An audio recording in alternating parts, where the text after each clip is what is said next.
Hello, my name is Andrew Mayne, and I am the author of the Theo Cray series. I'm here to answer some questions. The first question I have is, the Theo Cray series a good Christmas present for grandma? Well, if your grandma's a cool grandma, the answer is yes.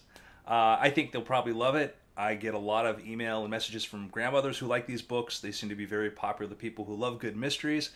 There's a little bit of danger in there, maybe some scary stuff, but hopefully nothing grandma can't handle. The next question is, which of the 4 books did you most enjoy writing and why? That's a difficult question because there is something I love about every book. The first book in this series, The Naturalist, was a pleasure to write because I got to introduce people to Theo Cray, who is a bit of an offbeat hero. He's a computational biologist, and he looks at the world in a very different way. And being able to communicate that and seeing the reaction to that from audiences was wonderful.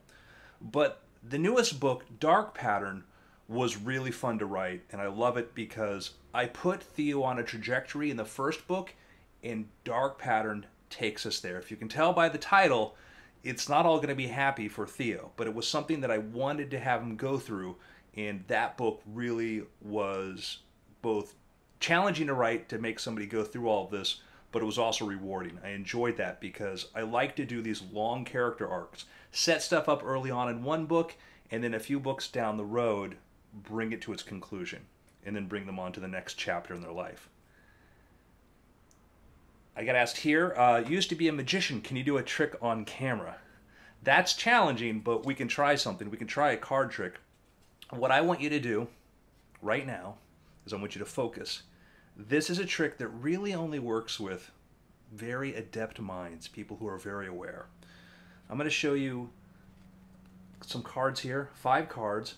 I want you to look at one of these, and I want you to keep it in your mind and hold on to that card. Think of that card. I'm going to give these a shuffle. As I'm shuffling them, don't forget, keep that card on your mind. Still concentrate. Are you thinking? Just like that, that card should only be in your mind because we only have 1, 2, 3, 4 cards. And if this worked right, your card is no longer there. I hope it worked. If it didn't, it's going to look pretty silly. But again, it only works with really smart, classy people. So if it didn't work for you, I'm sorry. It's kind of self-explanatory. I'm kidding. A little bit. The next question is, will there be a movie or TV show based on your novels?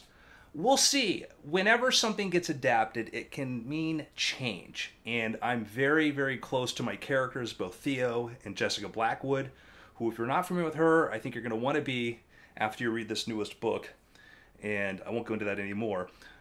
The reason I like the idea of an adaptation is it would be neat to have Theo brought in front of a larger audience. The challenge is you want to make sure that they stay true to who the character is.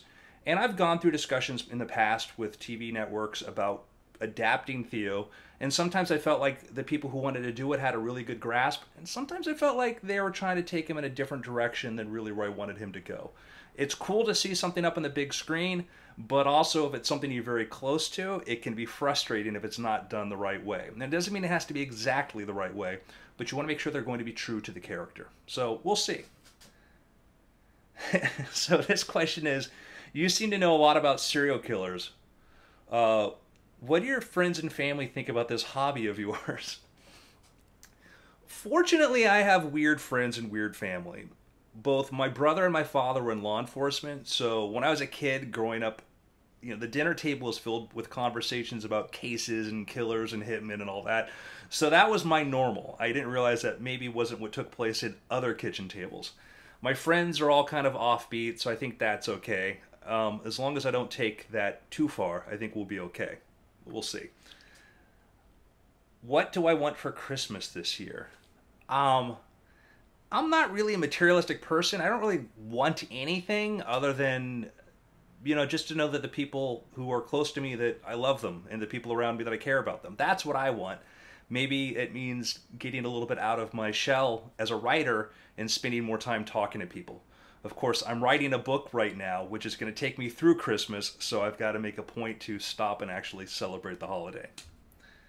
So there you go. Thank you so much for these questions. If you want to hit me up with a question, I'm on Twitter at Andrew Mayne, and ask me there. Just say, hey, I saw this video and want to know something? Great. I'll try to answer. I hope you all have a great day or night or whatever.